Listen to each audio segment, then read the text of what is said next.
তোমাদের লাস্ট যে পরীক্ষাটা নেওয়া হয়েছিল 16th জুলাই, সেই পরীক্ষাটার হচ্ছে আজকে প্রশ্নগুলো নিয়ে আমরা এক্সপ্লেন করব। প্রতিটা প্রশ্নেরই এক্সপ্লেনেশন করা হবে, তাই ফার্স্ট টু লাস্ট ক্লাসটাকে দেখবে। এবং তোমরা যেমনটা জানো যে সেদিন আমাদের সেই পরীক্ষাটাতে টোটাল 40 নাম্বার ছিল। আমরা এখন হচ্ছে গিয়ে ক্লাস উইকের মাঝে কিছু কিছু আমরা পরীক্ষা নিচ্ছি এবং আমাদের রবিবারে সব থেকে মক টেস্ট হচ্ছে। যারা জানো না তাদেরকে তাদের উদ্দেশ্যে আরও একবার বিষয়টা বলে দিলাম। তো চলো আমরা বিষয়টাকে একটু শুরু করি। তো কোশ্চেন্স অর্ডারটা তোমাদের ভিডিওটা দেখার যাতে সুবিধা হয় তার জন্য আবার একটু অর্ডারটা করে দিলাম। 1 থেকে 10 থেকে আমাদের স্পেসিফিক কিন্তু সিলেবাসের উপর কিন্তু এই পরীক্ষাটা হচ্ছে, ঠিক আছে। একটা নির্দিষ্ট স্পেসিফিক সিলেবাস আমি হোয়াটসঅ্যাপ গ্রুপগুলোতে দিয়ে দিচ্ছি এবং সেই স্পেসিফিক সিলেবাসের উপরেই ডিপেন্ড করে সেটা হচ্ছে। ইংলিশ গ্রামার থেকে স্পটিং অ্যারোটা ছিল। 11 থেকে 25 ফিজিক্যাল সায়েন্স আছে, 26 থেকে 40 হচ্ছে গিয়ে লাইফ সায়েন্স আছে। টোটাল 40 নাম্বারে তোমাদের পরীক্ষা হয়েছিল, 20 মিনিট তোমাদের সময় ছিল, ঠিক আছে। তো আমরা ফার্স্ট আমাদের এখানে কোশ্চেন্সটা আছে which part of this sentence has N error. প্রত্যেকটা কোশ্চেন্সের স্টার্টিংটা এটাই অবশ্যই থাকবে, কারণ এটা হচ্ছে কি আমাদের স্পটিং এরর। তো আমাদের লাইনটা কি দেওয়া আছে এখানে দেখবো আমরা। The scenery of Kashmir are very charming and attracts tourist from all over the world, no error, ঠিক আছে। তো এইখানে যদি আমরা দেখি আমাদের কোন পার্টটাতে ভুল আছে, আমাদের 2 নাম্বার অর্থাৎ বি পার্টটাতে ভুল আছে। আর ভেরি চার্মিং এই কথাটাতে ভুল আছে। কোনটাতে ভুল আছে? আর ভেরি চার্মিং এই পার্টটাতে এখানে ভুল আছে। যদি এখানে একটু ভালোভাবে লক্ষ্য করো দেখবে যে দ্য সিনারি অফ কাশ্মীর, এটা হচ্ছে গিয়ে তোমার কি, এটা এক প্রকার হচ্ছে গিয়ে আনকাউন্টেবল নাউন। এটা কি আছে? সিনারি, তো তাই না? সিনারি হলে আমরা কি বলতে পারি? একটা আনকাউন্টেবল নাউন বলবো। এবার আনকাউন্টেবল নাউনের ক্ষেত্রে আমরা কি বসাবো? এখানে আনকাউন্টেবল নাউনের ক্ষেত্রে আমরা বসাবো, আমাদের এখানে অবশ্যই আর হবে না, এখানে বসবে হচ্ছে কি ইজ বসবে। এটাই এখানে ভুল আছে, প্লুরাল দেওয়া আছে, আর দিয়ে স্টার্টিং হয়েছে, আর হবে না, এখানে ইজ হবে। ইজ এ ভেরি চার্মিং হবে, ঠিক আছে। নেক্সট কোশ্চেন আছে, no sooner he saw the police. দেখো নো সুনার যখন আসবে, নো সুনারের পর নো সুনার দেওয়া আছে। যখন কোনো বাক্য নো সুনার ব্যবহার করবে, যখন কোনো বাক্য নো সুনার ব্যবহার করবে, যখন কোনো বাক্য হচ্ছে গিয়ে হার্ডলি ব্যবহার করবে, যখন কোনো বাক্য হচ্ছে গিয়ে তোমার সেলডম ব্যবহার করবে, ঠিক আছে, SELDOM সেলডম ব্যবহার করবে, তখন কি দিয়ে শুরু হবে? নেগেটিভ অ্যাডভার্ব দিয়ে শুরু হবে। কি দিয়ে শুরু হবে? নেগেটিভ অ্যাডভার্ব দিয়ে শুরু হবে। তবে নেগেটিভ অ্যাডভার্ব দিয়ে যদি শুরু হয় তখন ইনভার্সন ঘটে। তখন কি ঘটবে? ইনভার্সন ঘটবে। ইনভার্সন কথাটার মানেটা কি? কীরকম ইনভার্সন ঘটবে? অর্থাৎ অক্সিলিয়ারি যে ভার্বটা থাকবে সেটা হচ্ছে সাবজেক্টের আগে আসবে। নেগেটিভ অ্যাডভার্বের ইনভার্সনটা কথা বলতে কি বলা হচ্ছে? নৌসুনারের পর কি ঘটবে এখানে? যেমন সাপোজ মনে করো এখানে তোমার পাস্ট ইনডিফিনিট টেন্স রয়েছে, তো পাস্ট ইনডিফিনিট টেন্সের এখানে আগে নো সুনারের পরে যেহেতু পাস্ট ইনডিফিনিট আছে তার জন্য এখানে তোমাকে একটা ডিড বসাতে হবে। নো সুনার ডিড হি, তারপর সি আসবে, তখন তো আর তো স হবে না। তার মানে আমাদের এই পার্টটাতে যদি ভুল বলি, আমাদের যে প্রথম পার্টটা আছে সেই এ নাম্বারটাতে ভুল আছে। কি ভুল আছে? নো সুনারের পর কি বললাম? এখানে একটা ডিড বসবে, ঠিক আছে। তোমার এটা যদি নো সুনারও হতো, বিষয়টা কি? বিষয়টা হচ্ছে কি নো সুনার বসালে তুমি হার্ডলি বসালে বা সেলডম বসালে এরকম যদি নেগেশন যদি বসাও, তো তারপরেই তোমাকে একটা কি করতে হবে? অক্সিলারি ভার্ব একটা তোমাকে বসিয়ে দিতে হবে, ঠিক আছে। তো এখানে ডিড বসলো, ডিডের পর তার মানে এখানে স তো আর থাকবে না, স হয়ে যাবে তোমার এখান থেকে সি হয়ে যাবে। No sooner did he see the police, এরকম সেন্টেন্সটা স্টার্ট হয়।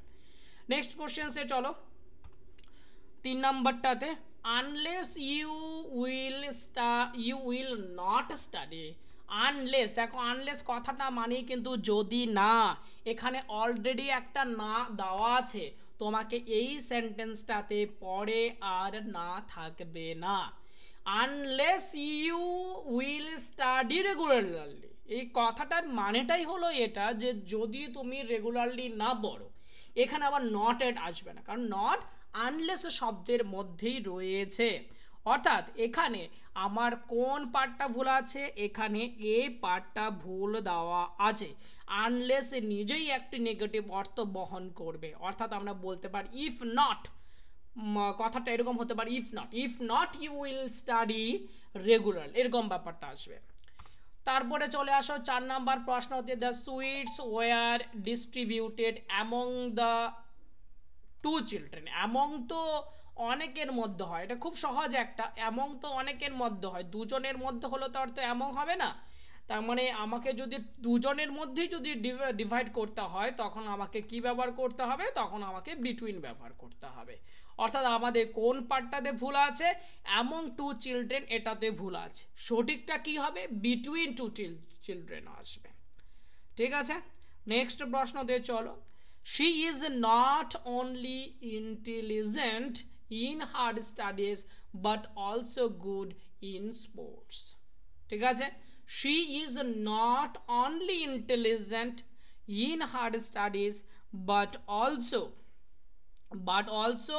good in sports।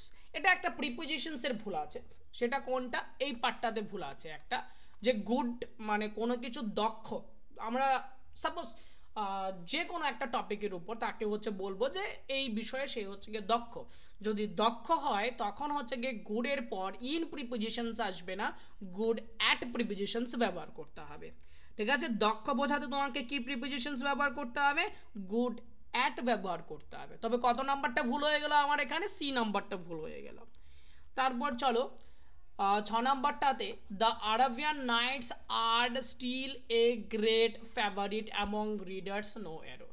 The Arabian Nights বলেছে, তো Arabian Nights are still great, এটা তো তোমার সিঙ্গেল কোটের মধ্যে দেওয়া আছে, সিঙ্গেল কোটের মধ্যে দেওয়া আছে, কোনো বই বা সিনেমার নামের মতো বোঝাচ্ছে তো আরাবিয়ান নাইটস, তাই না, সিঙ্গেল ইনভার্টেড কমার মধ্যে দেওয়া আছে। তার মানে তোমার এখানে এই নাইটস তো কোনো কিছুর একটা, যখন একটা নাম যখন বোঝাচ্ছে তখন এখানে অবশ্যই আর হবে না, এখানে ইজ হবে। তার মানে তোমার ভুল কোনটাতে আছে, বি নাম্বারটাতে ভুল আছে। Next questions, it is a known fact that sun is a star, sun that the sun হবে, তাই না, দ্যাট দ্য সান হবে, ভুল কোথায়, বি নাম্বারটাতে। কি ভুল আছে, এখানে একটা দ্য সান ব্যবহার করতে হবে, সানের আগে দা ব্যবহার করতে হবে। ঠিক আছে, এই সমস্ত মহাজাগতিক বস্তুর আগে আমরা একটা ডেফিনিট আর্টিকেল ব্যবহার করি, ডেফিনিট আর্টিকেল অর্থাৎ আমাকে দা ব্যবহার করতে হবে। 8 নাম্বার প্রশ্নতে চলে আসো, he is a person who is neither helpful or cooperative in any situation. নিদারের সাথে অর নয়, তাই না, নিদারের সাথে অর নয়, নিদারের সাথে ব্যবহার করতে হবে নট ব্যবহার করতে হবে। তো আমাদের এখানে কোনটা ভুল, সি নাম্বারটা ভুল দেওয়া আছে, এখানে অর হবে না, এখানে নর হবে। হি is a person who is neither helpful নর কোঅপারেটিভ ইন এনি সিচুয়েশন। তারপর 9 নাম্বারটাতে আসো, এ নাম্বার অফ স্টুডেন্টস, এই নাম্বার অফ স্টুডেন্টসটা কিন্তু বহু বচন, তো এটা যদি বহু বচন হয় তার মানে এখানে হ্যাজ বসবে না, এখানে অবভিয়াসলি কি আসবে, হ্যাভ বসবে। এ নাম্বার অফ স্টুডেন্টস হ্যাজ হয় না, এ নাম্বার অফ স্টুডেন্টস হ্যাভ হবে। তার মানে কোথায় ভুল আছে, বি নাম্বারটাতে ভুল আছে, সঠিকটা কি, হ্যাজটাকে উঠিয়ে দিয়ে হ্যাভ করে দাও, সঠিক হয়ে গেল, তবে হ্যাভ কমপ্লেন্ট অ্যাবাউট হয়ে যাবে। তারপর নেক্সট প্রশ্নতে চলো, টু বি সাকসেসফুল, সফল হতে you need to be disciplined, focus and having patience. এটা তোমার স্ট্রাকচারটাতেই ভুল। কিরকম স্ট্রাকচারটাতেই ভুল, দেখো এটা টু বি ডিসিপ্লিনড করেছো, টু বি মানে একই রকম হবে, disciplined, focused and having patience না, হ্যাভিং পেশেন্স না। অর্থাৎ এই ভুলটাকে আমরা বলি হচ্ছে গিয়ে প্যারালিজমের ভুল। কীরকম ব্যাপারটা হচ্ছে গিয়ে গ্রামাটিক্যাল ফর্মটা একই রকম থাকতে হবে, হ্যাঁ, গ্রামাটিক্যাল ফর্মটা একই থাকতে হবে। দেখো এখানে কি আছে, ডিসিপ্লিন কি দেওয়া আছে, একটা অ্যাডজেক্টিভ দেওয়া আছে, ফোকাসড কি দেওয়া আছে, একটা অ্যাডজেক্টিভ দেওয়া আছে। তো এখানে আবার হ্যাভিং পেশেন্স তো তোমার পার্টিসিপল ফ্রেজ, হ্যাভিং পেশেন্স তো তোমার একটা পার্টিসিপল ফ্রেজ, তার মানে এখানে তো ভুল হলো। তোমার এটা যদি অ্যাডজেক্টিভ করো, এটাও যদি অ্যাডজেক্টিভ করো, তার মানে তোমার এই ধৈর্য থাকার ব্যাপারটাতে এটার তো তোমাকে অ্যাডজেক্টিভ ব্যবহার করতে হবে। তো সেই অ্যাডজেক্টিভটা এখানে কি পেশেন্ট, পেশেন্ট যে স্পেলিংটা আছে সেটাই, তার মানে তোমার যার যথেষ্ট ধৈর্য রয়েছে সেটা। ঠিক আছে, তো আমাদের এখানে কোনটা ভুল আছে, আমাদের এখানে ভুলটা আছে সি নাম্বারটা, হ্যাভিং পেশেন্স যেটা, এটা ভুল আছে। এই জায়গাটায় তোমার ঠিক হয়ে যাবে, হয়ে গিয়ে শুধুমাত্র কি আসবে, পেশেন্ট আসবে। ঠিক আছে, অ্যান্ড পেশেন্ট আসবে। নেক্সট, তো এই আমাদের এটা 10টা তো তোমার ইংলিশে গ্রামার থেকে এখান থেকে হয়ে গেল। এবার 11 থেকে আমরা করব হচ্ছে তোমার ভৌত বিজ্ঞানের উপর। খুব ভালোভাবে একটু মনোযোগ দেবে, ভৌত বিজ্ঞানের অনেকে প্রশ্নের মধ্যে তোমাদের সমস্যা হয়েছে। দেখো অনেকে লাস্টে যখন পরীক্ষা নিয়েছিলাম তাতে অনেকে বলেছে যে প্রশ্ন নাকি কঠিন হয়েছে। ঠিক আছে, এত প্রশ্ন কঠিন কেন? দেখো আমাদের বইগুলো প্রত্যেকটা চ্যাপ্টারগুলো এতবার করে পড়া হয়ে গেছে, আর কি বলবো, অনেকবার করে পড়া হয়ে গিয়েছে। হ্যাঁ, টপিকগুলো অনেকবার করে রিভিশন দেওয়া হয়ে গেছে। তো এখন তো একটু অন্যরকম কোশ্চেন্স, একটু কঠিন টাইপের কোশ্চেন্স প্র্যাকটিস করতে হবে। তার মানে এই নয় যে হচ্ছে গিয়ে কঠিন টাইপের প্রশ্ন কীভাবে হবে কি না হবে, আমি তো সেটা দায়িত্ব নিয়ে তোমাদেরকে তো বুঝিয়েও দেব। বিষয়টা হচ্ছে কি একটা অন্যরকম যদি কিছু বিষয় যদি থাকে এবং সেটা 10 স্ট্যান্ডার্ডের মধ্যে তোমাদের এনএম জেনএম সিলেবাসের মধ্যেই যদি থেকে যদি সেটা থাকে, তো সেটা তো আমি বুঝিয়ে দিচ্ছি, আরও ভালো জিনিস শিখতে পাবে। একটি বেলুনে বলেছে 4 গ্রাম হাইড্রোজেন গ্যাস। আচ্ছা, 4 গ্রাম হাইড্রোজেন গ্যাস বলেছে। যদি 4 গ্রাম যদি হাইড্রোজেন গ্যাস যদি আমাকে যদি বলে, তার মানে আমার এখানে কত মোল হয়ে গেল? 4 গ্রাম হাইড্রোজেন মানে তোমার H2 যদি থাকে 2 গ্রাম, তার মানে এখানে তোমার সবার আগে কি হলো, এখানে 2 মোল হলো। 4 গ্রাম হিলিয়াম গ্যাস, 4 গ্রাম হিলিয়াম গ্যাস মানে হিলিয়ামের কত হবে, 1 মোল হবে। ঠিক আছে, আলাদাভাবে ভরা হলো। যদি দুটি বেলুনের তাপমাত্রা ও চাপ একই হয় তাহলে কোন উক্তিটি সঠিক?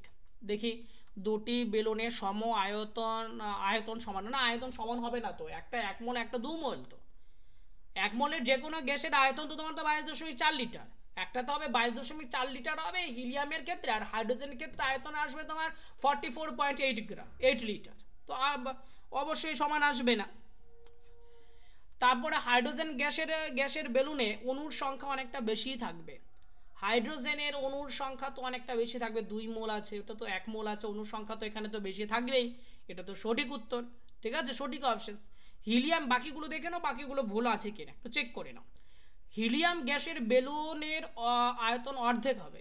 হিলিয়াম গ্যাসের বেলুনের আয়তন অর্ধেক হবে। এই জায়গাটা একটা জিনিসে দেখো, মানে আমরা এখানে হিলিয়াম গ্যাসে তো অর্ধেকে ছিল, কিন্তু হিলিয়াম গ্যাসের বেলুনের আয়তন অর্ধেক হবে, এই অপশনটা কিন্তু দেখে মনে হতে পারে ঠিক, কিন্তু এখানে কিন্তু এটা বলে দেওয়া নেই যে হিলিয়াম গ্যাসের বেলুনের আয়তন অর্ধেক হবে হাইড্রোজেনের থেকে। যদি আমাকে বলতে এখানে বলতো যে হাইড্রোজেনের থেকে যদি আয়তন হচ্ছে গিয়ে কম বা অর্ধেক, তবে আমরা এটাকে সঠিক উত্তর হিসেবেও নিতে পারতাম। ঠিক আছে, এটা জাস্ট একটা কনফিউজিং একটা দিয়ে দেওয়া হয়েছে, দুটো উত্তর তো আর তো তোমার সঠিক উত্তর হবে না। তো হিলিয়াম গ্যাসের বেলুনের আয়তন অর্ধেক হবে, এটাকে আমরা নিচ্ছি না। যদি এখানে স্পেসিফিক লেখা থাকতো কার অর্ধেক হবে, হাইড্রোজেনের তুলনায় অর্ধেক হবে, তখন এটাকে আমরা নিতাম। তারপর দুটি বেলুনে পরমাণুর সংখ্যা সমান থাকবে। দুটি বেলুনে পরমাণুর সংখ্যা অবশ্যই সমান থাকবে না, একটা 1 মোল একটা 2 মোল আছে, পরমাণুর সংখ্যা সমান হবে কি করে? রিমা পরীক্ষাগারে 180 গ্রাম জল একটি বিকার থেকে অন্য একটি 1 লিটারের বিকারে ঢাললো। ঠিক আছে, জল বলেছে, জলীয় বাষ্প বলেনি। হ্যাঁ, বিকারটিতে কত মোল অক্সিজেন পরমাণু আছে? দেখো 180 গ্রাম বলেছে, 180 গ্রাম জল বলেছে। হ্যাঁ, ওই আয়তনে চলে, এই আয়তনের কথা কিন্তু ভাববে না যে 22.4 লিটার। হ্যাঁ, এই আয়তনের এই পার্টটাতে একদম যাবে না। কেন যাবে না? তোমাকে তো জলীয় বাষ্প বলেনি, তোমাকে তো গ্যাস বলেনি। গ্যাস বলেছে? গ্যাস বলেনি। তোমাকে কি বলেছে? 180 গ্রাম হচ্ছে গিয়ে জল বলেছে। তো যদি এখানে তোমার 180 গ্রাম হচ্ছে গিয়ে জল বলে, একটি বিকার থেকে অন্য একটি 1 লিটারের বিকারে ঢালা হলো। ঠিক আছে, ঢালা হোক 1 লিটারের মধ্যে, অসুবিধার ব্যাপার নেই। 180 গ্রাম জল, 180 গ্রাম জল মানে কত মোল সেটা দেখো। আমরা জানি 18 গ্রাম মানে হচ্ছে তোমার 18 গ্রাম মানে তোমার 1 মোল। 18 গ্রাম মানে হচ্ছে কি তোমাদের কত, 18 গ্রাম যদি করি তার মানে হচ্ছে কি 18 গ্রাম জল মানে তোমাকে বোঝাবে কত, 18 গ্রাম জল মানে তোমার 1 মোল বোঝাবে। তার মানে এখানে কত হয় 180 বলেছে, অবশ্যই তার মানে এখানে কতটুকু দেওয়া আছে 10 মোল দেওয়া আছে, ঠিক আছে 10 মোল দেওয়া আছে। তো 10 মোল তোমাকে সিম্পল ব্যাপার হচ্ছে গিয়ে 10 মোল তোমাকে ঢালা হলো, কোথায় ঢালা হলো, একটি বিকারের মধ্যে ঢালা হলো। 10 মোল জল হচ্ছে গিয়ে একটি বিকারে হচ্ছে গিয়ে ঢালা হলো 10 মোল জল।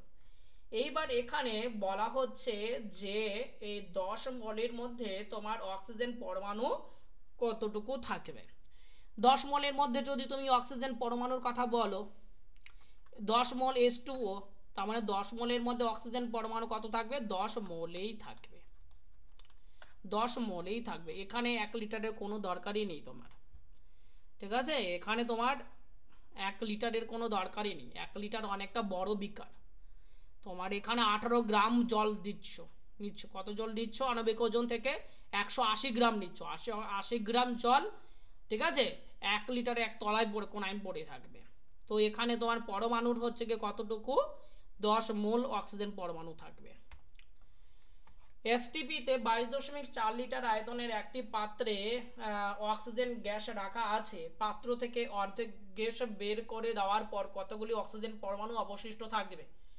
তো দেখো এখানে কি বলেছে, 22.4 লিটার আয়তনের একটি পাত্রে অক্সিজেন গ্যাস রাখা হয়েছে, সুন্দর, 22.4 লিটার 1 মোল, ঠিক আছে, পাত্র থেকে অর্ধেক গ্যাস বার করে দেওয়া রইল, তার মানে বার করে দেওয়ার পর তার মানে কতটুকু থাকবে 11.2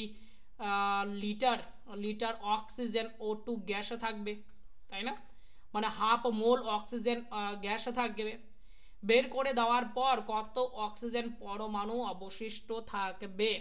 এইবার এখানে বলেছে কিন্তু অণু না, এখানে বলেছে আবার পরমাণু, এখানে বলেছে আবার পরমাণু।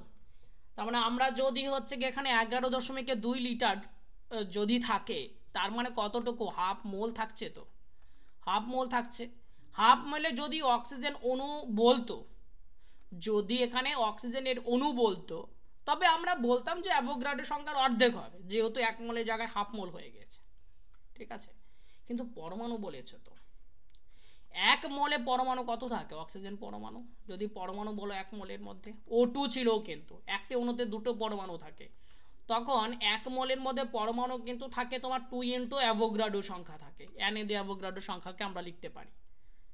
তবে হাফ মোলের মধ্যে কি হয়ে যাবে, 1 মোলে কত থাকে, অ্যাভোগাড্রো সংখ্যা ডাবল থাকে, হাফ মোলে কি হয়ে যাবে, শুধুমাত্র হাফ মোলে থাকবে, অ্যাভোগাড্রো সংখ্যা থাকবে।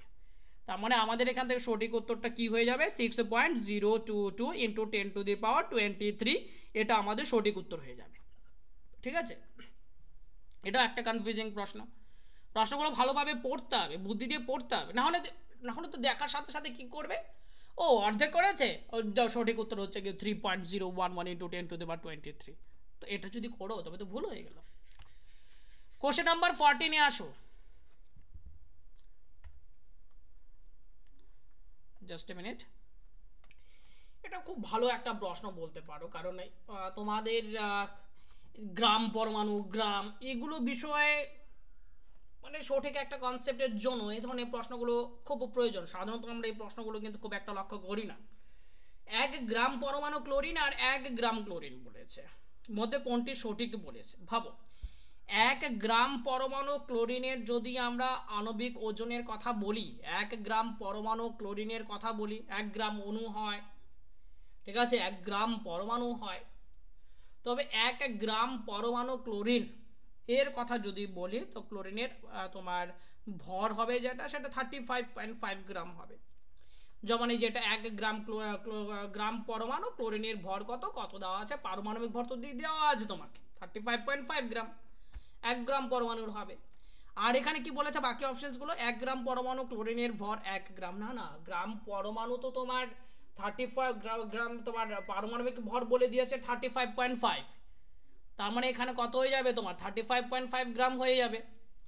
1 গ্রাম ক্লোরিনের গ্যাসে অণুর সংখ্যা কত হবে, বেশি হবে, 1 গ্রাম ক্লোরিন গ্যাসে অণুর সংখ্যা বেশি হবে, না 1 গ্রাম ক্লোরিনে না, এটা তো 1 গ্রাম ক্লোরিন আর 1 গ্রাম পরমাণু ক্লোরিন মানে তোমার 35.5 গ্রাম, বেশি কোনটা হলো 35.5 গ্রাম, তার মানে তাতে অণু সংখ্যা বেশি থাকবে। দুটি ক্ষেত্রে পরমাণু সংখ্যা তো সমান হবে না, সি নাম্বারটা তোমার এখান থেকে সঠিক উত্তর হবে। ঠিক আছে, নেক্সট চলো 15 নাম্বারটাতে, একটি রাসায়নিক বিক্রিয়ায় 32 গ্রাম সালফারকে সম্পূর্ণভাবে পোড়ালে উৎপন্ন SO2 গ্যাসকে এসটিপিতে রাখলে তার আয়তন কত হবে? খুব সহজ একটা প্রশ্ন বলতে পারো, বুঝলে কিরকম ভাবে সহজ একটা প্রশ্ন, যে এখানে তোমার সালফার আছে আর অক্সিজেন আছে, তাকে যদি তুমি সালফারকে পোড়ালে তার মানে কি অক্সিজেনের সাথে যুক্ত হবে না, সালফার ডাই অক্সাইড উৎপন্ন করবে। আচ্ছা সালফার ডাই অক্সাইড উৎপন্ন করলো সালফার ডাই, কত গ্রামকে পোড়ালে? 32 গ্রামকে পোড়ালে। তবে বলেছে এসটিপিতে রাখলে তার আয়তন কত হবে? উৎপন্ন তোমার SO2 কে রাখলে, তার মানে দেখে কি বুঝতে পারছো সালফার কি এখানে কতটুকু আছে? 1 মোল আছে। তোমার এখানে সালফার ডাই অক্সাইড কতটুকু হচ্ছে? কি 1 মোল হচ্ছে। তো 1 মোল হচ্ছে কি যদি সালফার ডাই অক্সাইড হয় তবে তার আয়তন কত হবে? 22.4 লিটার হবে। সিম্পল ব্যাপার, 22.4 লিটার হবে। তারপরে প্রশ্নতে চলো,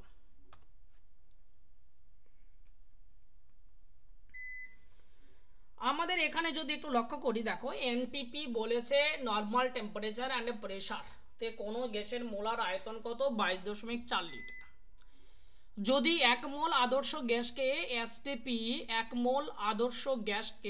এসটিপি স্ট্যান্ডার্ড টেম্পারেচার অ্যান্ড প্রেসারে রাখা হয়, মানে এনটিপিতে তোমার গ্যাসের মোলার আয়তন ছিল 22.4 লিটার এনটিপিতে। ঠিক আছে, এনটিপিতে ছিল। এবার বলা হচ্ছে যে 1 মোল আদর্শ গ্যাসকে এসটিপিতে যদি রাখা হয় তার আয়তন কত হবে? ঠিক আছে, তো সাধারণত ভাবে কিন্তু এই জিনিসটা ধরা হয় যে এনটিপির আমরা যে অঙ্কগুলোর ক্ষেত্রে সাধারণত করে থাকি, মানে আমরা যদি তুমি 10th স্ট্যান্ডার্ডের বিভিন্ন যদি অঙ্কগুলো করে যদি থাকো, তো জেনারেলি আমরা এনটিপি আর এসটিপির মধ্যে খুব একটা কিন্তু পার্থক্য কিন্তু আমরা করি না। ঠিক আছে, স্ট্যান্ডার্ড টেম্পারেচার অ্যান্ড প্রেসার বা এনটিপির মধ্যে খুব একটা আমরা পার্থক্য করি না। তবে যদি আমরা এই জায়গাটায় যদি দেখি আমার নর্মাল এনটিপিতে আয়তনটা, তবু একটু যদি ভাবি ব্যাপারটা, এনটিপি আমি যার জন্য পাশে ব্র্যাকেটের ডাটাগুলো দেওয়া আছে, 20 ডিগ্রি সেন্টিগ্রেড দেওয়া আছে, তারপর 1 অ্যাটমসফিয়ার দেওয়া আছে, এসটিপিতে হচ্ছে কি তোমার 0 ডিগ্রি টেম্পারেচার এবং 1 ATM। তবে সাধারণতভাবে আমরা বলতে পারবো যে উষ্ণতার পার্থক্যটা আমরা একটা লক্ষ্য করতে পারছি, তাই না? একটাতে উষ্ণতা হচ্ছে গিয়ে 0 ডিগ্রি সেন্টিগ্রেড, একটা উষ্ণতা হচ্ছে গিয়ে 20 ডিগ্রি সেন্টিগ্রেড। একটা উষ্ণতা 0 ডিগ্রি সেন্টিগ্রেড, একটা উষ্ণতা হচ্ছে গিয়ে তোমার কত? 20 ডিগ্রি সেন্টিগ্রেড।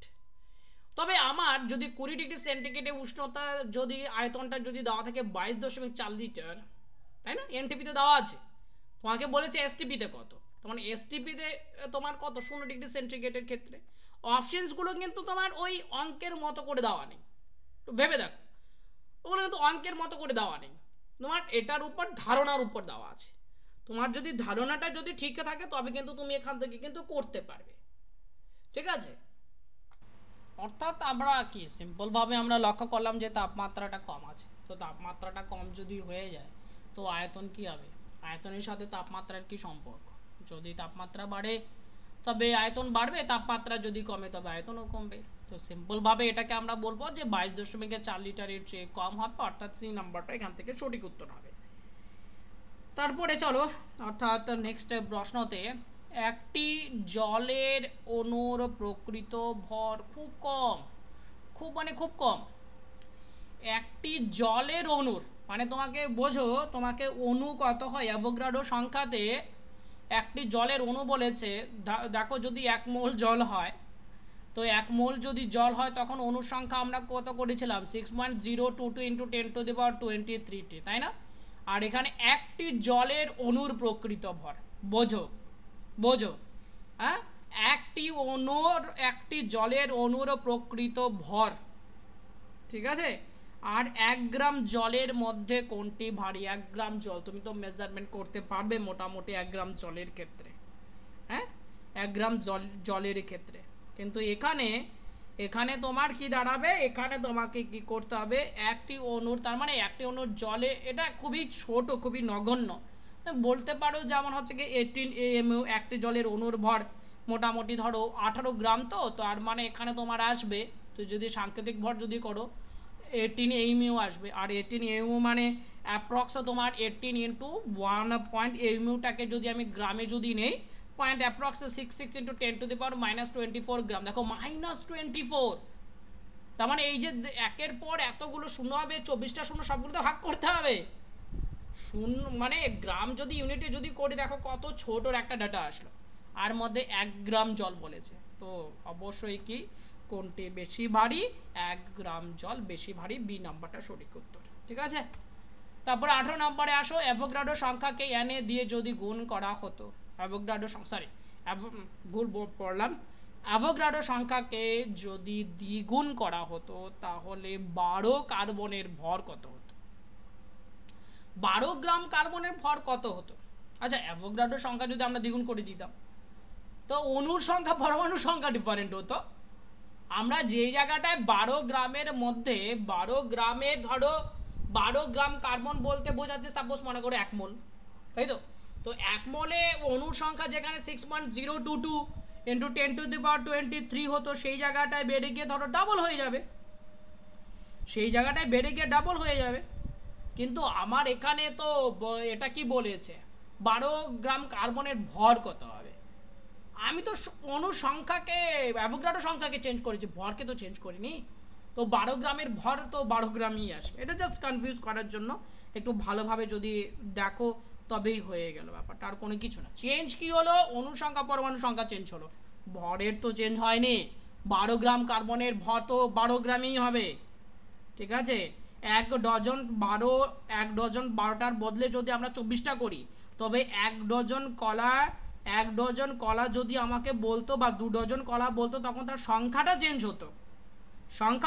হতো। ঠিক আছে, তো এবার আমাকে যদি বলে যে 1 কেজি কলা, তো কতগুলি কলা থাকবে, যদি আমরা ওজনের ক্ষেত্রে করি, 1 কেজি কলা কতটুকু থাকবে? আরে তো ডজন 12 থেকে 24 হয়েছে, তোমার গ্রামের সাথে তো কোনো পরিবর্তন হয়নি, কেজির সাথে তো কোনো পরিবর্তন হয়নি, তাই থাকবে। কোশ্চেন নাম্বার 19-এ আসো, এসটিপিতে 1 গ্রাম হাইড্রোজেন গ্যাসের আয়তন কত? V1, ভালো কথা। 1 গ্রাম, তারপর CH4 গ্যাসের আয়তন V2, তাদের মধ্যে সম্পর্ক বের করতে বলেছে। আচ্ছা, তাদের মধ্যে সম্পর্ক বের করতে বলেছে। 1 গ্রাম হাইড্রোজেন মানে 1 গ্রাম হাইড্রোজেন মানে হাফ মোল। 2 গ্রামে 1 মোল হয়, হাফ মোল। কার্বন কত? 12। 4টে হাইড্রোজেন আছে, কত হলো? 16। এর আণবিক ওজন কত? 16। তার মানে 1 গ্রাম বলতে কত বোঝাবে? 1 গ্রাম বলতে কত বোঝাবে? 1 গ্রাম মানে কত মোল বোঝাবে? 1/16 মোল বোঝাবে। কত বোঝাবে? 1/16 মোল বোঝাবে। ঠিক আছে, 1/16 মোল বোঝাবে। এইবার ব্যাপারটা হচ্ছে, আমাদের এটার আয়তন কত? এটার আয়তন আমরা সাপোজ, আমাদের তো আয়তনটা দিয়ে দেওয়া আছে V1। মোল আর আয়তন তো তোমার তো সমানুপাতিক ব্যাপারটা, তাই না? কারণ যত মোল বেশি হবে তত আয়তন বেশি হবে, যত মোল কম হবে তত হচ্ছে কম হবে। তার মানে আমাদের এখানে হাফ মোলের আয়তনটা কত দেওয়া আছে? V1 দেওয়া আছে, আর 1/16 মোলের আয়তনটা কত দেওয়া আছে? V2 দেওয়া আছে। ঠিক আছে, সম্পর্ক বের করব। তো সিম্পলভাবে যদি আমরা V1/V2 করি, তখন আমরা বলতে পারবো যে 1/1/16, বা এটাকে যদি আমরা উপরে নিয়ে যদি ক্যালকুলেশনটা করি, তখন 1/16টা উপরে গিয়ে 16 হয়ে যাবে, অর্থাৎ এটা কেটে যাবে, 8 হয়ে যাবে। That means V1 equals to কত হয়ে যাবে? 8 V2 হয়ে যাবে। অর্থাৎ সঠিক উত্তরটা আমাদের কত আসবে? ডি নাম্বারটা সঠিক উত্তর আসবে, V1 ইকুয়ালস টু 8 V2, এটা রাইট কারেক্ট অ্যান্সার আসবে। ঠিক আছে, কোশ্চেন নাম্বার 20-তে আসো, গ্রাম পারমাণবিক ভরের একক। গ্রাম পারমাণবিক ভর বলেছে, আমরা একটু আগে যেটা করলাম, যে গ্রাম পরমাণু এত হচ্ছে কি ক্লোরিন গ্রাম পরমাণুর ভরটা কত দেওয়া আছে, ভর কত দেওয়া আছে, আমরা কি করেছি এককটার মধ্যে এত গ্রাম, 35.5 গ্রাম করেছি, সিম্পল ব্যাপার। তারপরে আসো, কোনটিতে পরমাণুর সংখ্যা বেশি? ঠিক আছে, কোনটিতে পরমাণুর সংখ্যা বেশি হবে? দেখো কোনটিতে পরমাণুর সংখ্যা বেশি বলেছে, 4 গ্রাম হাইড্রোজেন, পরমাণু বলেছে কিন্তু, ঠিক আছে, অণু না। 4 গ্রাম হাইড্রোজেন, 4 গ্রাম হাইড্রোজেন মানে 2 মোল, ঠিক আছে, 2 মোল। এবার 2 মোল আছে, এবার পরমাণুর সংখ্যা কত হয়? 1 মোলে অ্যাভোগাড্রো H2 কিন্তু 1 মোলে দ্বিগুণ থাকে, 1 মোলে দ্বিগুণ থাকে। তার মানে এখানে তোমার পরমাণু কত থাকবে? তোমার 1 মোল হাইড্রোজেনে অণুর সংখ্যা কত হয়? যদি অণু বলি অ্যাভোগাড্রোর সংখ্যা, যদি পরমাণু বলি দ্বিগুণ অ্যাভোগাড্রোর সংখ্যা হবে, কারণ একটি অণুতে 2টি পরমাণু আছে, তাই না? তার মানে তোমার 2 মোলের মধ্যে যদি আমরা করি, 1 মোলে কত অ্যাভোগাড্রোর সংখ্যা অণু থাকে, 2 মোলে কত সংখ্যক অণু থাকবে? অ্যাভোগাড্রোর সংখ্যার দ্বিগুণ থাকবে। তার মানে 2 ইন্টু আমি অ্যাভোগাড্রোর সংখ্যা এভাবেই লিখলাম, এনে দিয়ে লিখলাম, ঠিক আছে। আবার সোডিয়াম ভাবো না, এ মানে উপরে না, ছোট্ট করে নিচে এ থাকে, হ্যাঁ। তো 2 ইন্টু এনে, অ্যাভোগাড্রোর সংখ্যার দ্বিগুণ কত আসবে? অণু আসবে। আর পরমাণু কী হবে? তারও ডাবল হবে। পরমাণু কি আসবে? পরমাণু তারও ডাবল আসবে। এবার এখানে আসো, O2 মানে কত হয়? O2 মানে 32 গ্রাম হয়। তার মানে এটা কত আছে? হাফ মোল দেওয়া আছে, হাফ মোল দেওয়া আছে, হাফ মোল কত দেওয়া আছে? হাফ মোল অক্সিজেন দেওয়া আছে। হাফ মোল যদি অক্সিজেন দেওয়া থাকে, হাফ মোলে কতটুকু অণু থাকবে? হাফ মোলে থাকবে হাফ অ্যাভোগাড্রো সংখ্যক অণু থাকবে, তাই না? হাফ অ্যাভোগাড্রো সংখ্যক অণু থাকবে। পরমাণু কত থাকবে? তার দ্বিগুণ থাকবে, কারণ একটাতে 2টো পরমাণু আছে। পরমাণু কত থাকবে? এত পরমাণু হবে। এত পরমাণুটা মেনশনটা করে দিই, এত পরমাণু, ভালো করে বোঝো। Na। তারপর আমরা ভৌতবিজ্ঞানটা শেষ হলো, আমরা জীবনবিজ্ঞানে যাব, ঠিক আছে। 2 ইন্টু 2 করে দিলাম, তার মানে আমরা বলবো কতটুকু পরমাণু থাকবে এখানে? অ্যাভোগাড্রো সংখ্যক পরমাণু থাকবে, ঠিক আছে, অ্যাভোগাড্রো সংখ্যক পরমাণু থাকবে। তারপর 28 গ্রাম নাইট্রোজেন, 28 গ্রাম নাইট্রোজেন, নাইট্রোজেন তো আণবিক ওজন তো 28 গ্রামই। তার মানে এখানে কতটুকু দেওয়া আছে? এখানে দেওয়া আছে তোমার 1 মোল কত থাকবে? 1 মোল অণু থাকবে। যদি পরমাণুর কথা বলি তো পরমাণু তার হচ্ছে গিয়ে দ্বিগুণ থাকবে, অ্যাভোগাড্রো সংখ্যা দ্বিগুণ থাকবে, তাই না? দ্বিগুণ থাকবে, তার মানে অ্যাভোগাড্রো সংখ্যার দ্বিগুণ হবে। 2 ইন্টু তোমার Na করে দেই, এত হচ্ছে গিয়ে পরমাণু থাকবে। তারপরে এখানে আসো কার্বন ডাইঅক্সাইড, কার্বন ডাইঅক্সাইড মানে কার্বন কত? 12, আর এখানে তোমার হচ্ছে গিয়ে O2 মানে 32, দুটো যোগ করলে কত আসবে? 44 আসবে। কার্বন ডাইঅক্সাইড আণবিক ওজন কত? 44 গ্রাম। তার মানে 1 মোল কার্বন ডাইঅক্সাইড আছে। 1 মোল কার্বন ডাইঅক্সাইডে অণু থাকে কত? তোমার ওই অ্যাভোগাড্রো সংখ্যক অণু থাকে। আর তোমার পরমাণু কতটুকু থাকে? পরমাণু বের করার জন্য তো তোমাকে কি করতে হবে? একটা কার্বন ডাইঅক্সাইড কতটি? একটি কার্বনে পরমাণু আর 2টি অক্সিজেনে পরমাণু থাকে, মোট 3টি পরমাণু থাকে। তো 3টি যদি মোট যদি পরমাণু থাকে, তার মানে তোমার কত হলো? তার মানে এখানে 3 ইন্টু অ্যাভোগাড্রো সংখ্যা হবে, এত পরমাণু। এবার বলো সব থেকে বেশি কোনটা? তো সব থেকে বেশি তুমি কোনটা পেয়েছো? এটা পেয়েছো সব থেকে বেশি, 4 ইন্টু অ্যাভোগাড্রো সংখ্যা, ঠিক আছে। এই নাম্বারটা তোমার সঠিক উত্তর হবে। তারপরে চলো, এসটিপিতে 2 গ্রাম একটি গ্যাসের আয়তন 1.12 লিটার। আচ্ছা, আমাদের যে আণবিক ওজন হয়, আণবিক ওজনের অর্ধেক বাষ্প ঘনত্ব হয়। আণবিক ওজন যত হয় তার অর্ধেক বাষ্প ঘনত্ব হয়।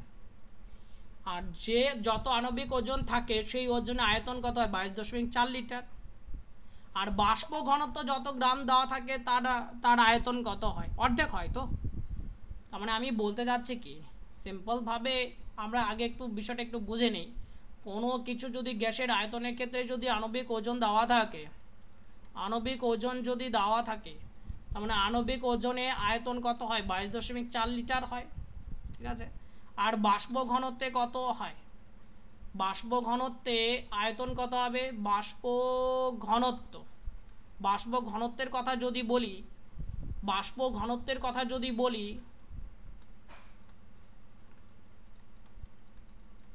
বাষ্প ঘনত্বের কথা যদি বলি, তখন সেটা কি হয়ে যাবে? আণবিক ওজনের অর্ধেক হয়ে যাবে। তখন সেটা হয়ে যাবে আণবিক ওজনের অর্ধেক।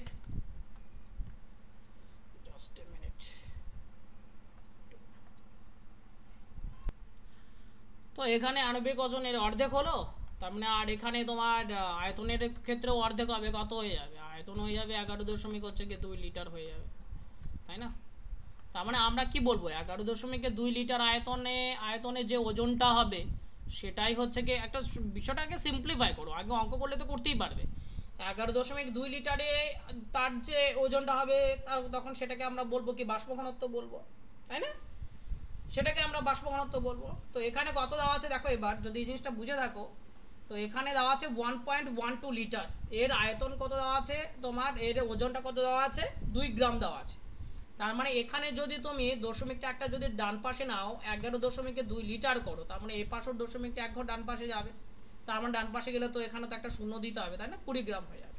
এখানে 11.2 লিটার মানে এখানে কত আসবে তোমার 20 গ্রাম আসবে, মানে আর 11.2 লিটারে আয়তনটা মানেই হচ্ছে কি তোমার বাষ্প ঘনত্ব হয়ে গেল সিম্পল ভাবে 20 গ্রাম মতো। ঠিক আছে, এই জিনিসটা করার জন্য একটু জাস্ট একটু বুঝিয়ে নিলাম। তারপরে দেখো কোশ্চেন নাম্বার 23, প্রমাণ চাপ ও উষ্ণতায় 5.6 লিটার ক্লোরিন গ্যাসে যতগুলি পরমাণু আছে ততগুলি পরমাণু কত গ্রাম সোডিয়ামে থাকবে? সিম্পল প্রশ্ন, একটা লক্ষ্য করো একটু, 5.6 লিটার ক্লোরিন গ্যাসে 5.6 লিটার ক্লোরিন গ্যাসে যতগুলি পরমাণু হচ্ছে গিয়ে আছে, সবার আগে একটা জিনিস লক্ষ্য করো যে 5.6 লিটার ক্লোরিন গ্যাস মানে কত মোল ক্লোরিন। ক্লোরিনের আণবিক ওজন Cl যদি তুমি 35.5 করো, Clটাকে যদি তুমি 35.5 করো, আর তার মানে এখানে তোমার Cl2 দেওয়া আছে, তার মানে তোমার কত হয়ে গেল 71 হয়ে গেল।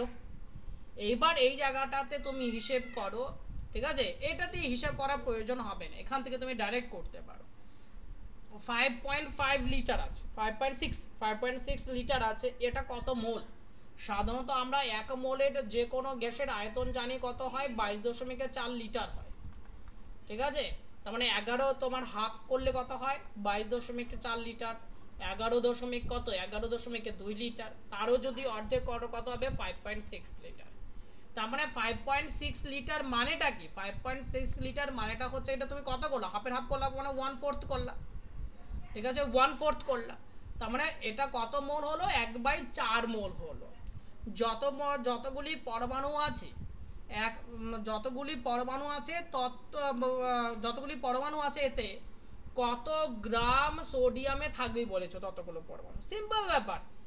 তার মানে আমাকে সিম্পল আগে হিসাবটা করে নাও, এখানে আয়তন কত মোল দেওয়া আছে, কত মোল মানে 1/4 মোল দেওয়া আছে, 1/4 মোলের মধ্যে এখানে পরমাণু কত থাকবে, ডাবল সংখ্যক তোমার 1 মোলে। এখানে একটা জিনিস দেখবে Cl2 আছে, কিন্তু এখানে কি দেওয়া আছে, Cl2 দেওয়া আছে। তার মানে হিসাবটা হলো এটা যে আমার এখানে পরমাণু থাকবে কি অণুর ডাবল হয়ে যাবে, তার মানে অণুর যদি ডাবল যদি হয়ে যায় তখন আমরা তাকে কি বলতে পারি যে 1/2 ধরো এত মোল থাকবে, মানে অর্থাৎ অ্যাভোগাড্রো সংখ্যার অর্ধেকে থাকবে পরমাণু, এত মোল পরমাণু থাকবে, মানে অ্যাভোগাড্রো সংখ্যার হাফ হবে। অণু হলে তোমার 1/4 হতো, আর পরমাণু হলে 1/2 হবে, হলো এতটুকু। এবার আমাদের কাজ হলো যেটা সোডিয়ামের মধ্যে দেখতে হবে হাফ তোমার মোল পরমাণু কত থাকে। সোডিয়ামের ক্ষেত্রে হিসাবটা সহজ, কারণ সোডিয়ামের ক্ষেত্রে হিসাবটা সহজ বলতে কারণ একটি অণুতে একটি পরমাণুই থাকে, তার মানে এর যে আণবিক ওজন তার অর্ধেক করলেই হয়ে যাবে। এর আণবিক ওজন কত, এর আণবিক ওজন হচ্ছে তোমার 23 অর্ধেক করলে কত হবে 11.5, তার মানে 11.5 গ্রামের মধ্যে কত থাকবে, হাফ মোল হচ্ছে কোনো থাকবে, হাফ মোল পরমাণু থাকবে, সিম্পল ব্যাপার। 24 আসো, 1 গ্রাম হচ্ছে কি হিলিয়াম গ্যাসে n সংখ্যক পরমাণু থাকলে 1 গ্রাম হিলিয়াম গ্যাসে n সংখ্যক যদি পরমাণু থাকলে 1 গ্রাম ক্যালসিয়াম ধাতুতে পরমাণু সংখ্যা কত? ঠিক আছে, লক্ষ্য করো, আমাকে ওই হিসাবটা একই রকম, আগে আমাকে মোল দেখতে হবে। 1 গ্রাম হিলিয়াম মানে এখানে যে বলেছে আমাকে 1 গ্রাম হিলিয়াম, তবে এই যে 1 গ্রাম হিলিয়াম মানে আমার কত মোল হলো, 1 মোল মানে 4 গ্রাম, তো তার মানে 1/4 হলো, তো 1/4 মোল হলো, মানে 1/4 মোল যদি হয় এতে কত সংখ্যক থাকে, n সংখ্যক পরমাণু থাকে। 1/4 মোলে পরমাণু কত থাকে তোমার, n সংখ্যক থাকে। আচ্ছা, তো এখানে আমার 1 গ্রাম ক্যালসিয়াম, 1 গ্রাম ক্যালসিয়াম ধাতুতে পরমাণু সংখ্যা কত হবে?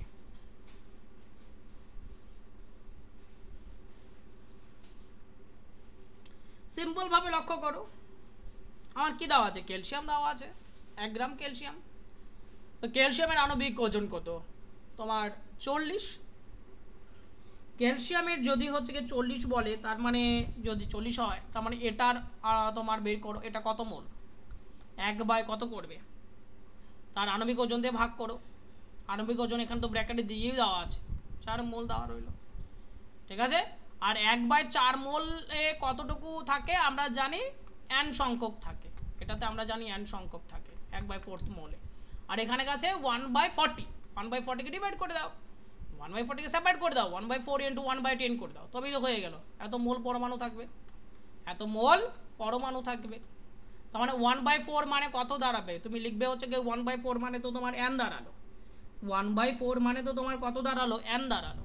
তার মানে কত হলো, এটাকে n লিখো, আর এটা কত আসবে 1/10, 1/10 মানে তোমার এই আসলো n/10 আসলো, এত মোল পরমাণু থাকবে n/10। দেখে নাও একটু ভালোভাবে ক্যালকুলেশন করে, যদি না বোঝা যায় অবশ্যই কমেন্টে লিখবে, পরবর্তী ক্লাসের মধ্যে আবার করিয়ে দেব, আশা করি বা কোনো সমস্যা থাকবে না। একটি যৌগের স্থূল সংকেত বলেছে, স্থূল সংকেত মানে মূল সংকেত, মানে সাপোজ একটা জিনিস বোঝো আগে, যে ধরো আমি কোথাও একটা লিখলাম যে স্থূল সংকেত মানে সাধারণ সংকেত বলতে পারো, সাধারণ সংকেত, স্থূল সংকেত মানে সাধারণ সংকেত। তার মানে কোথাও যদি আমি যদি লিখে রাখি ধরো CH2, তার মানে এটা কীরকম ভাবে হবে, CH2 থাকবে, ধরো CH2 হলো সি, তারপরে মনে করো কার্বন হচ্ছে গিয়ে 2টো, এখানে হাইড্রোজেন 4টে হলো, কার্বন হচ্ছে গিয়ে 3টে, এখানে হাইড্রোজেন হচ্ছে গিয়ে তোমার কত হলো, তার ডাবল হলো 6, এরকম ব্যাপারটার ক্ষেত্রে কন্টিনিউয়াসলি হচ্ছে গিয়ে বাড়তে থাকবে, ঠিক আছে। তো এইবার এটা হচ্ছে তোমার স্থূল সংকেত। তো স্থূল সংকেতের ক্ষেত্রে বলেছে বাষ্প, এবার যৌগের স্থূল সংকেত এটা, বাষ্প ঘনত্ব 30, তবে যৌগটির আণবিক সংকেত বের করতে বলেছে। কিভাবে করবে এটা, দেখো সিম্পলভাবে বাষ্প ঘনত্ব তো আণবিক সংকেত বের করতে হচ্ছে তোমার আণবিক ওজনটা লাগবে, আণবিক ওজনটা কত হবে, বাষ্প ঘনত্ব যদি 30 দিয়ে দেয় তার মানে আণবিক ওজনটা তোমার হয়ে গেল 60, আণবিক ওজনটা 60।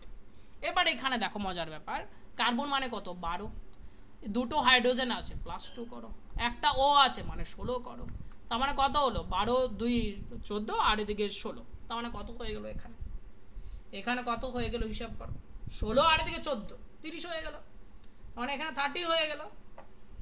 তার মানে আমার যে সংকেতটা হবে এটা ডাবল করে দাও, এখানে যা আছে তার ডাবল করে দাও, তো ডাবল করে দিলে কি আসবে, C2 আসবে, H4 আসবে, O2 আসবে, বাস। এটার যদি করো তার মানে এখানে তো 30 ছিল, আমাকে বানাতে হতো 60, ডাবল করতে হচ্ছে, ঠিক একই রকম ভাবে এখানে সবগুলো দুটো দুটো ডাবল করে দাও, তার মানে সংকেতটা আসবে তোমার এই বি নাম্বারটা সংকেতটা আসবে C2H4O2, এটা আসবে, ঠিক আছে। এইবার চলো জীবন বিজ্ঞানের মধ্যে আমরা ঢুকি। রিনা তার দাদুর সাথে আপেল বাগানে ঘুরতে গিয়ে দেখলো গাছের ফুল ঝরে যাওয়ার পর ফুলের নিচের অংশ, নিচের ফুল ঝরে পড়ার পর গাছের ফুল ঝরে পড়ে গিয়েছে, গাছ ফুলের নিচের অংশ অর্থাৎ পুষ্পাক্ষ যেটাকে আমরা বলছি কি থ্যালামাস, ধীরে ধীরে বড় হয়ে রসালো আপেলে পরিণত হয়েছে। আপেল কোন অংশটা, আপেল হচ্ছে পুষ্পাক্ষ, আপেল কি ডিম্বাশয়, আপেল ডিম্বাশয় নয়, ঠিক আছে। আপেল কি গর্ভাশয়, সে গর্ভাশয় নয়, ডিম্বাশয় বলে বললাম, মানে গর্ভাশয়ের ক্ষেত্রে, যাই হোক একই ব্যাপার। তো এখানে আমাদের রসালো আপেলে পরিণত হয়েছে, এই ঘটনা থেকে কি সিদ্ধান্ত করা যায় যে আপেল একটি মেকি ফল, মেকি ফল, কারণ এর যে অংশটা আমরা খাই সেটা গর্ভাশয় থেকে তৈরি হয়নি, সেটি গর্ভাশয় থেকে তৈরি হয়নি। তো এই বিষয়টা সম্পর্কে অনেকের থাকে, তাই যে ফলের ভোজ্য অংশ প্রধান অংশটি শুধুমাত্র ডিম্বাশয় থেকে তৈরি হয় না, ফুলের অন্য অংশ যেমন পুষ্পাক্ষ, বৃতি, পুষ্প মঞ্জুরি থেকে উৎপন্ন হয় তাকে মেকি ফল বলে। আপেল মেকি ফলের উদাহরণ, কারণ এর ভোজ্য অংশ পুষ্পাক্ষ। চালতা একটা মেকি, এটা কিন্তু পরীক্ষায় যারা এর আগে এনএমজেনে পরীক্ষা দিয়েছো এই প্রশ্নটা কিন্তু এসেছে এবং অনেক ছাত্রছাত্রীরা কিন্তু পারেনি, ঠিক আছে? তাই সকলে ভালোভাবে টপিকটা দেখে নাও, পরবর্তীতে ওই প্রশ্নটা আসতে পারে। ভোজ্য অংশ বৃতি, চালতার কোন অংশটা আমরা খাই? বৃতির অংশটা খাই, তার জন্য এটা হলো হচ্ছে গিয়ে আমাদের, এটাকে এই ফলটাকে আমরা বলবো মেকি ফল বলবো। ডুমুরের হচ্ছে গিয়ে পুষ্পাক্ষ, পেয়ারার ক্ষেত্রে পুষ্পাক্ষ, ঠিক আছে? নাশপাতির ক্ষেত্রে রসালো পুষ্পাক্ষ, কাঁঠাল আনারসের ক্ষেত্রে এগুলোও হচ্ছে গিয়ে পুষ্পমঞ্জরি পুষ্পাক্ষ আমরা খাচ্ছি। অর্থাৎ এই এক্সাম্পলগুলো খুব ভালোভাবে মনে রাখবে, খুব ইম্পর্টেন্ট তোমাদের জন্য এটা, ঠিক আছে? তো মেকি ফলটা একটু দেখে নেবে, এর উপর ডেডিকেটেডভাবে একটা ভিডিও করা আছে, সেটাও যদি দেখতে চাও দেখতে পারো, মেকি ফল লিখে সার্চ করলেও আসবে। তারপর 27-এ আসো। একটি মোড়ো উদ্ভিদের শারীরবৃত্তীয় পরীক্ষার সময় দেখা গেল যে এটি দিনের বেলায় পত্ররন্ধ্র সম্পূর্ণ বন্ধ রাখে কিন্তু রাতের বেলায় খোলে। এই উদ্ভিদের ক্ষেত্রে কোনটি ঘটার সম্ভাবনা বেশি? কি বলেছে? পত্ররন্ধ্র সম্পূর্ণভাবে বন্ধ দিনের বেলায় কিন্তু রাতের বেলায় খোলে। এটির ক্ষেত্রে দিনের বেলায় প্রচুর কার্বন ডাইঅক্সাইড গ্রহণ করে, পত্ররন্ধ্র বন্ধ তো কার্বন ডাইঅক্সাইড গ্রহণ করবে কোথা থেকে? কাটা দাও। এর প্রাথমিক কার্বন ডাইঅক্সাইড গ্রাহক কোনো আলেও বিপি ভুল। পেপ কার্বক্সিলেক্স, ঠিক আছে। এর কোষে মেলিক অ্যাসিডের ঘনত্ব রাতে বৃদ্ধি পায় অবশ্যই। এটি একটি C4 উদ্ভিদ, এটি C4 উদ্ভিদের বৈশিষ্ট্য নয়, এটি ক্যাম্প প্ল্যান্টের বৈশিষ্ট্য, এটি ক্যাম্প প্ল্যান্টের বৈশিষ্ট্য, ঠিক আছে? তো এখানে ক্যাম্প প্ল্যান্টের ক্ষেত্রে সাধারণত আমরা কি জানি যে ক্যাম্প প্ল্যান্টের উদ্ভিদ হচ্ছে গিয়ে রাত্রে পত্ররন্ধ্র খুলে কার্বন ডাইঅক্সাইড গ্রহণ করে এবং পেপ কার্বক্সিলেজ উৎসেচকের সাহায্যে তাকে মেলিক অ্যাসিড হিসেবে কোষে সঞ্চয় করে, ঠিক আছে? এবং রাতে মেলিক অ্যাসিডের ঘনত্ব বৃদ্ধি পায়। তারপরে দেখো, একটি জমিতে চাষ করা টমেটো গাছের পুরনো পাতাগুলো হলুদ হয়ে যাচ্ছে কিন্তু নতুন পাতাগুলি সবুজেই, নতুন পাতা সবুজেই কিন্তু পুরনো পাতা হলুদ, তখন অবশ্যই আসবে ম্যাগনেসিয়ামের ক্ষেত্রে। কেন? কারণ ম্যাগনেসিয়াম হচ্ছে গিয়ে ক্লোরোফিলের একটি কেন্দ্রীয় উপাদান। ম্যাগনেসিয়াম ক্লোরোফিলের একটি কেন্দ্রীয় উপাদান। এটি হচ্ছে গিয়ে এক জায়গা থেকে আরেক জায়গায় যখন হচ্ছে গিয়ে উদ্ভিদে থাকে, পাতার অংশতে থাকে, ক্লোরোফিল অংশ সেটা মুভ করতে পারে। মুভ করতে পারে মানে কি? মনে করো ম্যাগনেসিয়ামের অভাব দেখা দিচ্ছে, ঠিক আছে? ম্যাগনেসিয়ামের সেরকম উদ্ভিদের মধ্যে সেরকম ম্যাগনেসিয়াম নেই, তো তখন কি হয়ে যাবে? তখন পুরোনো পাতাগুলো থেকে ম্যাগনেসিয়ামটা চলে যাবে নতুন পাতাতে, নতুন পাতাগুলোকে ঠিক ক্লোরোফিল থাকবে এবং পুরনো পাতার হচ্ছে সেই ক্লোরোফিলটা নষ্ট হয়ে যেতে থাকবে, ঠিক আছে? যার জন্য পুরনো পাতাগুলো হলুদ হয়ে যাবে এবং নতুন পাতা ঠিক যেরকম সবুজ ছিল সেরকম থাকবে। কাজু বাদাম যা আমরা সাধারণত বাদাম হিসেবে খাই তার রসালো বৃন্তটি খাওয়া হয় গঠনগতভাবে। কাজু বাদাম কিসের উদাহরণ? কাজু বাদাম মেকি ফল, একটু আগে আমরা দেখলাম কাজু বাদাম মেকি ফল। কারণ কাজু বাদামের যে অংশটা খায় সেটা তো অ্যাকচুয়ালি সেই ফলটা না, তাই না? সেটা তো আসলে তো সেই ফলের অংশটা না। কাজু বাদামের ক্ষেত্রে ফলটি কি হয়? বৃন্তের উপরে অবস্থান করে, হ্যাঁ, আর বৃন্তটি এই তোমার যারা দেখেছো কাজু বাদামের ফলটা, এখানে ছবিটা অ্যাটাচ করলে ভালো হতো, যাই হোক, তো সেই অংশটা আমাদের যে ফলটাও সেটা আমরা সেই কাজু বাদাম হিসেবে খাচ্ছি না, তাই না? তার কোন অংশটা খাচ্ছি? বৃন্তের অংশটা হচ্ছে কি আমরা খাচ্ছি, তার জন্য আমরা এটাকে বলবো একটা মেকি ফল বা আমরা ইংরেজিতে বলবো ফলস ফ্রুট। 30 নম্বরে আসো। আখ গাছ থেকে চিনি তৈরি হয়। এই আখ গাছ উচ্চ তাপমাত্রায় প্রখর আলোতে খুব ভালোভাবে সালোক সংশ্লেষ করতে পারে, কারণ এতে একটি বিশেষ উৎসেচক থাকে যা কার্বন ডাইঅক্সাইডের প্রতি আসক্ত। উৎসেচকটির নাম কি? উৎসেচকটির নাম হলো পেপ কার্বক্সিলেজ। হ্যাঁ, এই সালোক সংশ্লেষের উৎসেচক দেখেই ছাত্রছাত্রীদের মনে হয়ে যায় যে রুবিস্কোতে একটা টিক মার্ক করে দেয়, কিন্তু না, আমাদের সাধারণ উদ্ভিদের ক্ষেত্রে আসবে হচ্ছে গিয়ে রুবিস্কো, কিন্তু আমাদের C4 প্ল্যান্টের ক্ষেত্রে থাকবে কি? এই পেপ কার্বক্সিলেজ আসবে, ঠিক আছে? পেপ কার্বক্সিলেজ আসবে। আখ গাছ একটি C4 উদ্ভিদের উদাহরণ। তো C4 উদ্ভিদের ক্ষেত্রে এই পেপ কার্বক্সিলেজ নামক উৎসেচকটি থাকে। হ্যাঁ, এবং এটি কার্বন ডাই অক্সাইডের প্রতি খুব বেশি সংবেদনশীল, রুবিস্কে থেকে অনেক বেশি। তারপর আসো, একজন ব্যক্তি রাতে ঝাপসা দেখেন, ডাক্তার তাকে বললেন রাতে ঝাপসা দেখে মনে হয় ভিটামিন এ। ভিটামিন এর রাসায়নিক নাম কি? রাসায়নিক নাম হচ্ছে কি রেটিনল। এমন একটি ভিটামিনের অভাব পূরণের কথা বলেন যা একটি রঞ্জক তৈরিতে সাহায্য করে। ভিটামিনটির রাসায়নিক নাম কি? ভিটামিনটির রাসায়নিক নাম রেটিনল। রাতে ঝাপসা দেখা বা রাতকানা ভিটামিন এর অভাবে হয়।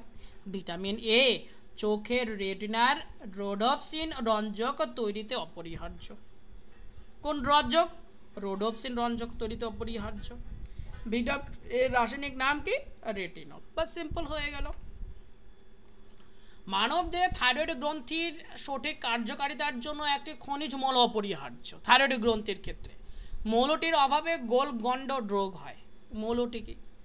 তবে মৌলটির ক্ষেত্রে হচ্ছে কি আমরা কি বলবো, এই দেখো সিম্পল ভাবে কয়টার ক্ষেত্রেও আমরা পড়েছি, যখন মৌলের কথা বলি তখন আমরা বলি আয়োডিনের কথা বলি। হ্যাঁ, আয়োডিনের কথা বলি। আয়োডিন আমাদের এখান থেকে সঠিক উত্তর হবে। একজন গর্ভবতী মহিলাকে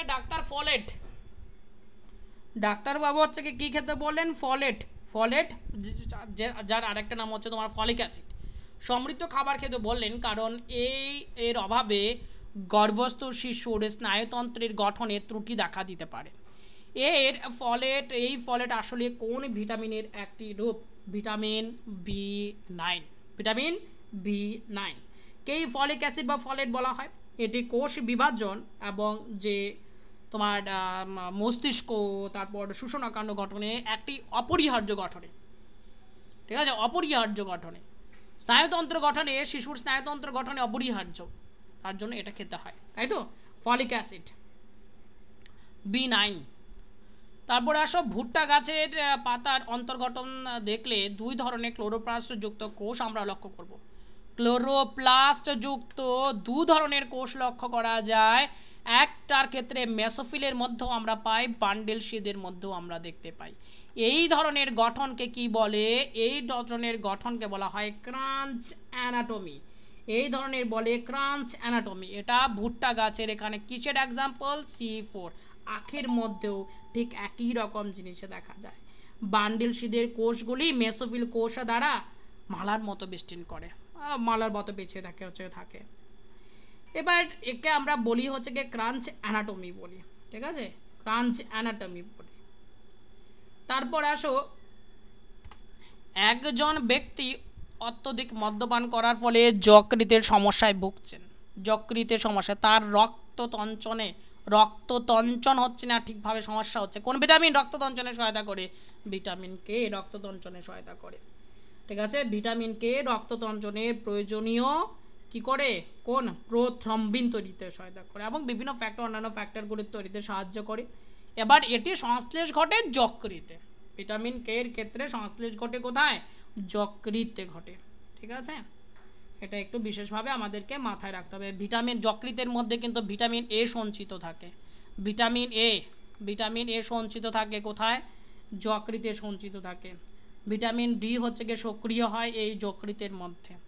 আর এখানে কি করেছো যে তোমার সংশ্লেষ যেটা হবে ভিটামিন কে যকৃতে সংশ্লেষ হয়, এই বিষয়গুলো মাথায় রাখতে হবে। উদ্ভিদের পত্ররন্ধ্র খোলা ও বন্ধ হওয়া একটি বিশেষ খনিজ আয়ন দ্বারা নিয়ন্ত্রিত। এটা খুব সহজ প্রশ্ন, এটা খুব একটা সহজ প্রশ্ন, প্রচুর ছাত্রছাত্রীরা পড়ে থাকে এই প্রশ্নটা। উদ্ভিদের পত্ররন্ধ্র খোলা ও বন্ধ হওয়া একটি বিশেষ খনিজ আয়ন দ্বারা নিয়ন্ত্রিত হয়। এই আয়নটি রক্ষী কোষের রসস্ফীতির চাপের পরিবর্তন ঘটায়। আয়নটি কি? এই আয়নটি হলো পটাশিয়াম। তারপর সূর্যমুখী তেল একটি স্বাস্থ্যকর তেল হিসেবে পরিচিত, কারণ এতে একটি অ্যান্টিঅক্সিডেন্ট ভিটামিন প্রচুর পরিমাণে থাকে যা কোষ পর্দাকে রক্ষা করে। ভিটামিনটি কি? অ্যান্টিঅক্সিডেন্ট থাকে, ঠিক আছে, সূর্যমুখী তেলে। তারপর যে ভিটামিনটি কোষ পর্দাকে রক্ষা করে সেটি হচ্ছে গিয়ে ভিটামিন ই। সি নাম্বারটা অপশনটা সঠিক উত্তর হবে। ভিটামিন ই অর্থাৎ হচ্ছে গিয়ে টোকোফেরল একটি শক্তিশালী ফ্যাটের দ্রবণীয় অ্যান্টিঅক্সিডেন্ট, ঠিক আছে। এটি কোষ পর্দার যে লিপিডটা থাকে সেই লিপিডটা হচ্ছে গিয়ে জারণ হতে দেয় না, ঠিক আছে, জ্বালানির হাত থেকে রক্ষা করে। এবং এই উদ্ভিজ্জ তেল অর্থাৎ যেমন সূর্যমুখী তেল, উদ্ভিজ্জ তেলের মধ্যে এই ভিটামিন এটা প্রচুর পরিমাণে পাওয়া যায়।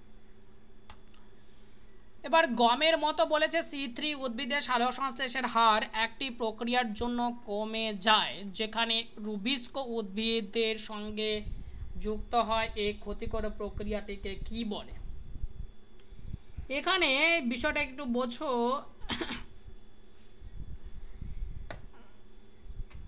C3 উদ্ভিদের সালোক সংশ্লেষের হার একটি নির্দিষ্ট প্রক্রিয়ার জন্য কমে যায় যেখানে রুবিস্কো যে উৎসেচকটা আছে সেটি অক্সিজেনের সাথে যুক্ত হয়। এই ক্ষতিকর প্রক্রিয়াটিকে আমরা কি বলি?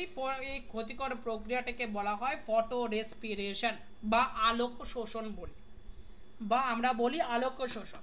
দেখো এটা কখন হয় একটু ভালোভাবে শুনবে ব্যাপারটা। যখন উচ্চ তাপমাত্রা থাকে, অক্সিজেনও থাকে, তাপমাত্রা প্রচুর বেশি, অক্সিজেনও রয়েছে উচ্চ ঘনত্বে, তখন C3 উদ্ভিদের রুবিস্কো উৎসেচক কার্বন ডাই অক্সাইডের পরিবর্তে অক্সিজেনের সাথে যুক্ত হয়। রুবিস্কো সাধারণত কাজ কি? রুবিস্কোর কাজ হচ্ছে কি কার্বন ডাই অক্সাইডকে ধরা, কিন্তু এ অক্সিজেনের সাথে যুক্ত হয়ে যায়, তখন সেই প্রক্রিয়াটাকে আমরা বলি হচ্ছে আলোক শোষণ বলি। এবং যা কি হয়, সালোক সংশ্লেষের হারটা তার মানে কমে যাবে। ঠিক আছে, এটা একটা অবশ্যই ক্ষতিকর প্রক্রিয়া, কারণ সালোক সংশ্লেষ হচ্ছে তো ফটো রেসপিরেশন অক্সিজেনকে গ্রহণ করছে, কার্বন ডাই অক্সাইডকে গ্রহণ করে কোথায় অক্সিজেন বের করবে, তো অক্সিজেনও ধরে নিচ্ছে, কোন ক্ষতিকর একটা প্রক্রিয়া হলো। ঠিক আছে, 39-এ আসো। ধান C3 উদ্ভিদ, ভুট্টা বলেছে C4 উদ্ভিদ। পাশাপাশি জমিতে লাগানো হলো। দেখো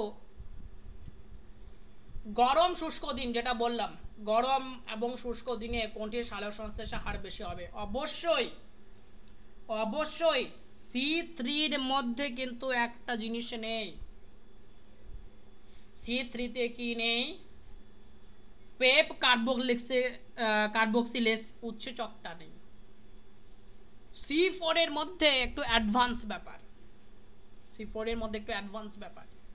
ঠিক আছে, যে ওর রুবিস্কো ভুল ভ্রান্তি ভাবে অক্সিজেনের সাথে যুক্ত হবে না, কিন্তু C3 উদ্ভিদে সাধারণ যে সমস্ত উদ্ভিদগুলো আমাদের ক্ষেত্রে হয়, বিশেষ করে ধান গাছের ক্ষেত্রে, এগুলোর ক্ষেত্রে আমরা লক্ষ্য করি, কম গাছের ক্ষেত্রে লক্ষ্য করি, গরম এবং শুষ্ক দিনের মধ্যে এর সালোক সংশ্লেষটা কম হয়, কারণ এর রুবিস্কো উৎসেচক কার্বন ডাই অক্সাইডের পরিবর্তে অক্সিজেনকে ধরে, কিন্তু ভুট্টার ক্ষেত্রে সেটা হয় না। তার মানে কি হলো? ভুট্টা কোনটিতে বেশি হবে? ভুট্টাতে বেশি হবে, কারণ এর আলোক শোষণ প্রক্রিয়া হয় না বললেই চলে। কার হয়? C3 প্ল্যান্টের হয়। তারপরে চলো আজকের শেষ প্রশ্ন। বেরিবেরি একটি স্নায়বিক রোগ যা মূলত পালিশ করা চাল প্রধান খাদ্য হিসেবে গ্রহণ করলে দেখা যায়। চালে এমন কি থাকে যে যা এই রোগ প্রতিরোধ করে, কিন্তু পালিশ করার সময় এটি নষ্ট হয়ে যায়? Vitamin B1, protein, fibre, iron. তো এখান থেকে তোমাদের বেরিবেরি রোগের কথা বলেছে, এখানে একটা ভিটামিনের কথা আমরা উত্তরটাকে করব, এবং সেটা হচ্ছে গিয়ে ভিটামিন B1 বা থিয়ামিন বা থায়ামিন। ঠিক আছে, তো আশা করি এই প্রশ্নের উত্তরগুলো তোমাদের কমপ্লিট হয়েছে, এবং প্রতিটা প্রশ্ন দেখতে হবে তোমাদেরকে খুব ভালোভাবে, যেখানে যেখানে বুঝতে অসুবিধা যদি তবু হয়ে থাকে আমার মতো করে আমি চেষ্টা করলাম প্রতিটা প্রশ্নের হচ্ছে গিয়ে এক্সপ্লেন করে দেওয়ার, অ্যানালাইসিস করে দেওয়ার, এবং জিনিসগুলোকে ক্লিয়ারভাবে বোঝানোর।